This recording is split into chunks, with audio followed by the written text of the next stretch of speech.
Fala galera, beleza? Tá começando mais uma aula de matemática, cujo assunto é números complexos. Só explicando um pouco aqui para vocês, tinha alguns tópicos a mais de geometria analítica, só que são tópicos que fogem um pouco do foco de vocês, que é o Enem, né? Então por isso a gente vai avançar um pouco e iniciar o estudo dos números complexos, certo? Bora lá. Números complexos. Antes de entender o que são os números complexos, a gente precisa relembrar os conjuntos numéricos que existem até então. O primeiro deles é o conjunto dos números naturais, certo?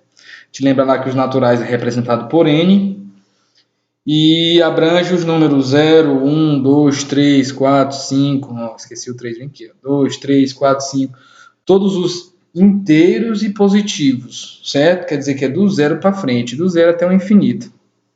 Mais infinito, na verdade. O segundo conjunto é o conjunto dos números inteiros, representado pelo z, e abrange, a partir de agora, os inteiros positivos e os inteiros negativos, do zero para a esquerda, certo? Então, é o menos 1 até menos infinito, e do 1 até o mais infinito, certo? E o zero também, inclui o zero, certo?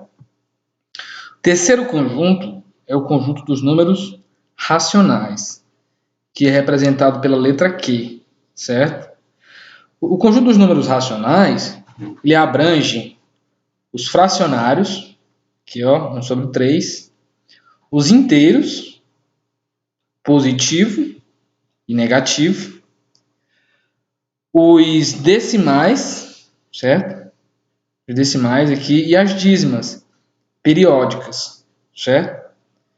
Olha o seguinte, ó, repara que aqui tem um 3, né? O 3 ele pode ser representado em forma de fração, é o 3 sobre 1. Então, é um número racional. Tranquilo? Número 4 são os números irracionais. O que difere o racional do irracional? O irracional ele também é uma dízima, só que ela não é periódica. Depois da vírgula, o número não se repete. Nesse caso aqui, ó, se repete 2, 3, 3, 3, 3, até infinito. Aqui não se repete. O clássico, o mais conhecido número irracional é o π, que ele é 3,14458,7, para que o número vai continuando depois da vírgula, só que ele não se repete. Ele é irracional. Mesma coisa ao raiz de 2, que são os dois mais famosos. Existem outros mais. E, até então, que a gente tinha estudado, os números reais, né? Os números reais que abrangem todos os outros. O 1, os naturais, os inteiros, os racionais e os irracionais. Representando isso aí na forma de conjunto, ó, eu tenho cada um aqui. Ó. Naturais, inteiros, racionais, irracionais e os reais. Repara que o real abrange todo mundo. Um número que é natural, ele é inteiro. Um número que é inteiro e natural, ele é racional. E um número que é racional, inteiro e natural, ele é real, certo? E o número que é irracional, ele é real, só que ele não é os outros três, beleza? Tranquilo? Sabendo disso, a gente vai agora entender o que são os números complexos. Mas para isso, a gente precisa se deparar com essa seguinte situação aqui. Uma equação do segundo grau. Que com certeza vocês sabem como é que resolve uma equação do segundo grau, né? Primeira coisa, fórmula de delta, certo? Lembrando que aqui, ó, o A vale 1, o B menos 18 e o C 82. Eu vou só substituir aqui na fórmula, como é que vai ficar? Delta é menos 18 ao quadrado, menos 4, vezes 1, vezes 82. Menos 18 ao quadrado vai dar 324. 4 vezes 1, 4, vezes 82 vai dar 328. Então eu tenho aqui 324 menos 328, vai me resultar em quê? Um delta negativo. Até então, quando a gente chega em um delta negativo, o que a gente deduz lá? Ah, não tem solução, né? Então a gente encerra a conta por aqui. Não tem solução no conjunto dos números reais, certo? É a partir daí que começa a ver o estudo sobre os números complexos. No campo dos reais, essa equação de segundo grau, devido ao delta negativo, não vai ter solução. Por quê? Porque a partir daí eu vou jogar na fórmula de Bhaskara, e aqui ó, eu vou ter raiz quadrada de delta. E raiz quadrada de número negativo, até então, não existe. Substituindo aí, ó, como vai ficar? O b menos 18, o a igual a 1. Até então, ó, eu encerro a conta aqui, ó, eu paro. O que eu devo fazer agora? Certo? O que eu devo fazer? Vamos adiante. Guarda essa informação aqui, ó, vermelho. Quando a gente estuda o número complexo, tem um conceito muito importante que é o conceito da unidade imaginária, certo? O conceito da unidade imaginária, que é I, que é representado por I. E essa unidade imaginária ao quadrado, eu vou representar por menos 1. Ó. Lá no exemplo anterior, a gente se deparou com a raiz quadrada de menos 4, não foi? O que a gente vai fazer agora aqui? Observa que esse menos 4 é a mesma coisa que 4 vezes menos 1, não é? Não é não? Se eu multiplicar 4 vezes menos 1, vai ser menos 4. E o que eu vou fazer? Esse menos 1, eu vou substituir por I ao quadrado, que é a unidade imaginária, ao quadrado. Vou substituir por I ao quadrado, então vai ficar 4 vezes I ao quadrado. Observa o seguinte, raiz quadrada de 4, 2. E esse quadrado aqui, ó, ele cancela com esse índice bem aqui da raiz. Ó. Então vai ficar 2i, certo? 2i negativo e positivo. Lembra lá que uma raiz ela pode gerar um número positivo e um negativo.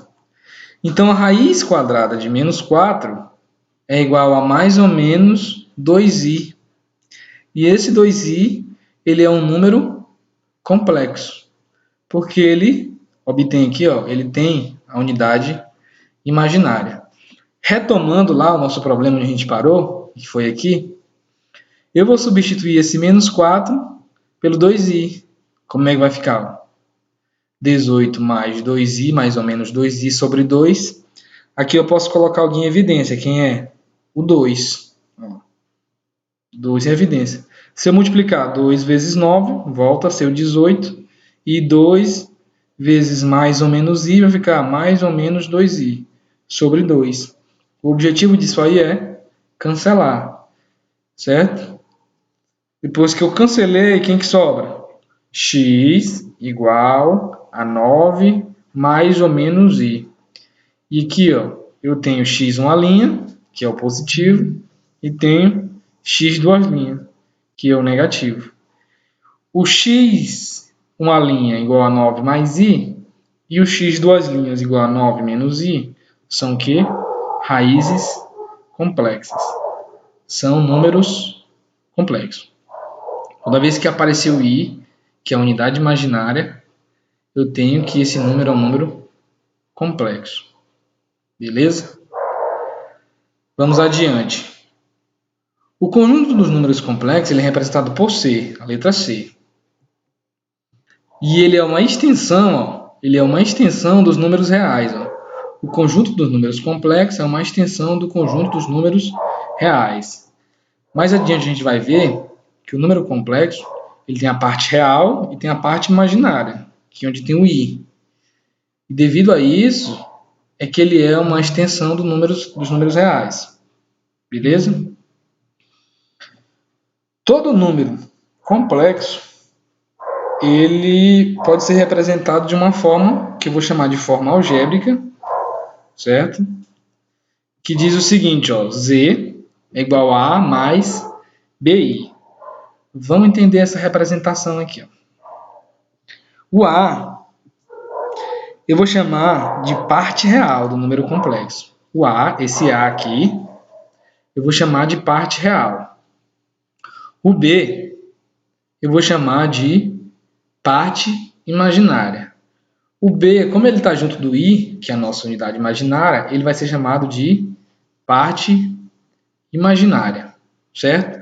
E o I é a unidade imaginária. Exemplo de números complexos. Ó. Z igual a menos 3 mais 2i. Quem é a parte real? Menos 3. Parte imaginária, 2 positivo. Eu tenho 1 menos i. Quem é a parte real? 1. A parte imaginária, menos 1, né? Repara que tem um menos 1 aqui, só que ele não aparece. Z igual a 0 mais i. Quem é a parte real? 0. E quem é a parte imaginária? 1, positivo. E tenho z igual a 4 mais 4i. Tenho que a parte real é igual a 4 e a parte imaginária 4 também. Tranquilo até aí? Parte real e parte imaginária nulas. Ou seja, pode acontecer de um número complexo ele vir com a parte real igual a 0 ou com a parte imaginária igual a 0. Certo? Quando acontecer isso, cada um vai ter uma nomenclatura diferente, uma nomenclatura particular. Por exemplo, eu tenho o número complexo z igual a mais bi, certo? Se a parte real for igual a 0, esse número complexo vai ficar dessa forma. Ó. Z igual a bi, não é? O a vai sumir porque ele é igual a 0. E toda vez que a parte real for igual a 0, esse número complexo vai ser chamado de número imaginário puro, certo? Repetindo, toda vez que eu tiver parte real igual a 0, o número complexo vai ser chamado de imaginário puro. Ó, bem óbvia a definição, mas porque só tem parte imaginária. Enquanto que, ó, exemplo, ó, z igual a menos i, z igual a 2i, z igual a 1 sobre 2i, ó, só tem parte imaginária, só tem o número que está junto com a unidade imaginária, não tem a parte real. Então, esses aqui são exemplos de número imaginário puro. Agora, eu posso ter um número cuja parte imaginária é igual a 0. Então, ele vai ter esse formato aqui, ó. Z igual a A. Quando ele só tiver parte real, eu vou chamar de quê? Número real. Certo? Exemplo. Ó. Z igual a 0. Z igual a 3,15, número real. Z igual a raiz de 5. Repara que aqui não aparece I. Então, não tem parte imaginária. Então, é um número real.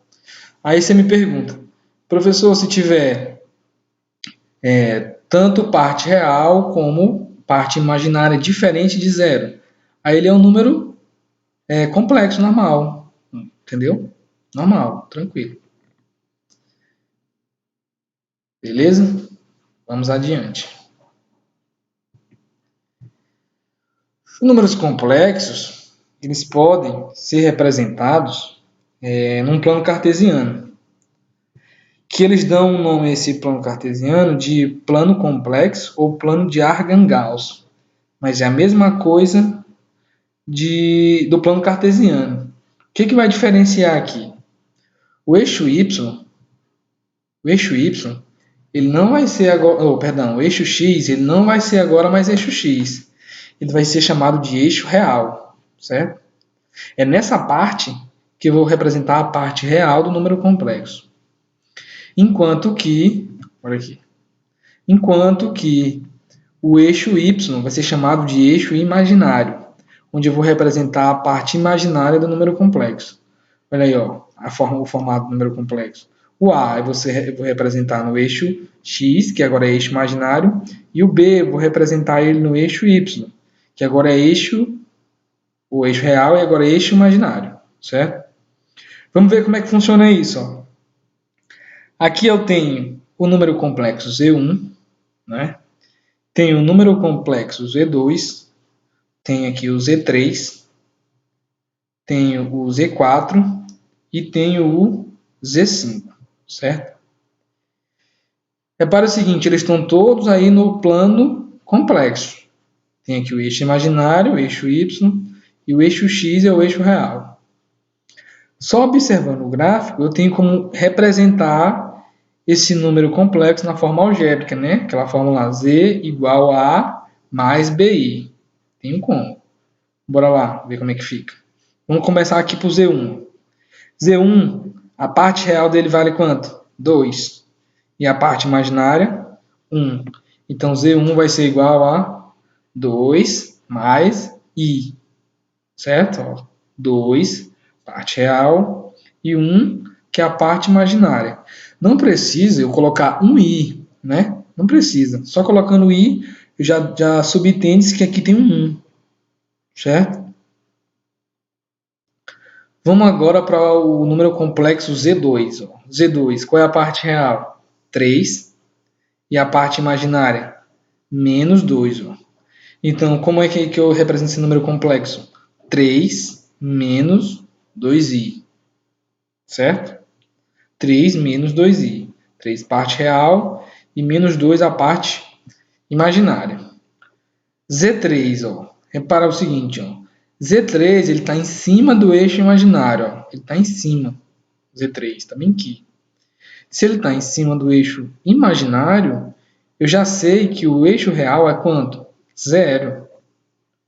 Se eu sei que o eixo real é 0, porque ele está em cima do eixo imaginário, e o valor do eixo imaginário é menos 2, então eu tenho que Z3 é igual a quanto? Menos 2i. Só tem parte imaginária. Não tem parte real. É 0, não tem parte real. Então, já que a parte real é igual a 0, como é que eu chamo esse número aqui? Imaginário puro. A gente já viu, né? Imaginário puro. Z4. Z4, parte real, menos 2, parte imaginária, 1.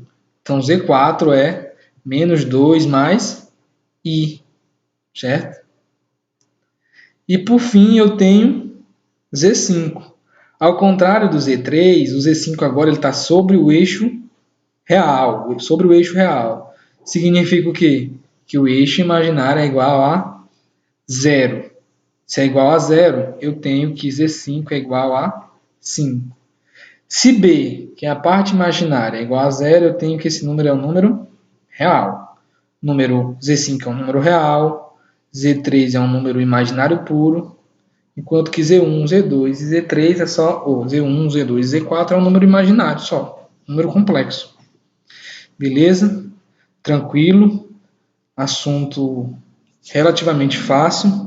Qualquer dúvida aí pode mandar mensagem, então comentar que a gente tira as dúvidas. E vai ter a listinha lá de fixação para a gente resolver. Beleza?